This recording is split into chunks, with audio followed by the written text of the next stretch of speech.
एक होनहार इंजीनियर जिसकी जिंदगी सफलता की ऊंचाइयों पर थी, अचानक 9 दिसंबर 2024 को खत्म हो गई। बेंगलुरु के 34 वर्षीय अतुल सुभाष ने कर ली। लेकिन क्या ये सिर्फ एक केस है या इसके पीछे छिपी है एक डरावनी साजिश? उनके 24 पेज के नोट और 81 मिनट के वीडियो ने पूरे देश को झकझोर कर रख दिया। आखिर क्या हुआ अतुल सुभाष के साथ?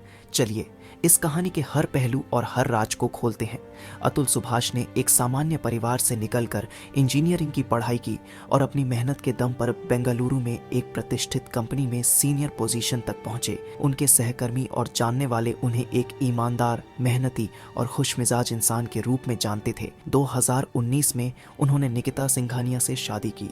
शुरुआत में यह शादी एक परफेक्ट कपल की कहानी जैसी लग रही थी। 2020 में उनके घर एक बेटे का जन्म हुआ, लेकिन 2021 में उनकी जिंदगी ने ऐसा मोड़ लिया जिसने सब कुछ बदल कर रख दिया। 2021 में निकिता अपने बेटे को लेकर अलग हो गई। अतुल का दावा था कि उनके साथ यह अलगाव अचानक और पूरी तरह से एक तरफा था। उनका कहना था कि निकिता और उनके परिवार ने उन्हें मानसिक रूप से प्रताड़ित किया। अतुल के नोट और वीडियो में उन्होंने लिखा, निकिता और उनके परिवार ने मुझसे करोड़ों रुपए की मांग की। जब मैंने मना किया तो मेरे खिलाफ झूठे दहेज और घरेलू हिंसा के केस दर्ज करवा दिए गए। उन्होंने अपनी पत्नी, सास और साले पर गंभीर आरोप लगाए। उनके शब्दों में, मुझे एक अपराधी की तरह ट्रीट किया गया। मेरा करियर बर्बाद हो गया। मेरे दोस्तों और परिवार को मुझसे दूर कर दिया गया। अब मेरे पास जीने का कोई कारण नहीं बचा। अतुल की मौत के बाद उनके भाई ने निकिता और उसके परिवार के खिलाफ एफआईआर दर्ज करवाई। पुलिस ने तत्काल कार्रवाई करते हुए निकिता को गुरुग्राम से और उसकी मां व भाई को प्रयागराज से गिरफ्तार कर लिया। हालांकि निकिता ने सभी आरोपों से इनकार किया। उन्होंने पुलिस को दिए बयान में कहा, अगर मैंने उसे पैसे के लिए परेशान किया तो मैं उससे अलग क्यों रहती?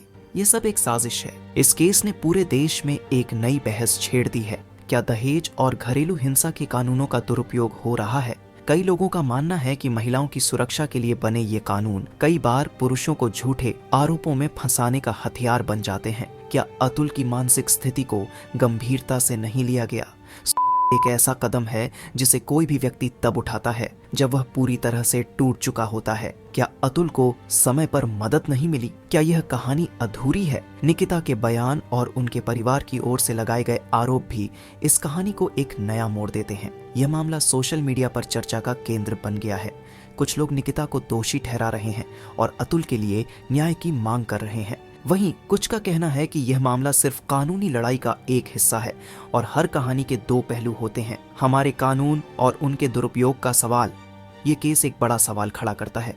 क्या हमारे कानूनों में सुधार की जरूरत है? क्या कानूनों का दुरुपयोग रोकने के लिए सख्त प्रावधान होने चाहिए? क्या पुरुषों के अधिकारों के लिए भी कोई ठोस व्यवस्था होनी चाहिए?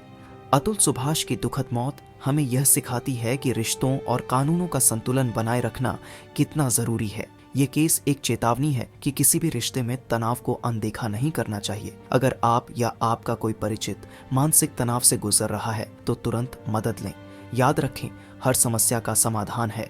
क्या अतुल के साथ न्याय होगा या यह मामला भी वक्त के साथ ठंडा पड़ जाएगा? अगर आप भी इस मामले पर कुछ कहना चाहते हैं तो हमें कमेंट में ज़रूर बताएं। चैनल को सब्सक्राइब करें। अगली बार मिलते हैं एक और कहानी, एक और सच के साथ। हमें आपके विचारों का इंतज़ार रहेगा।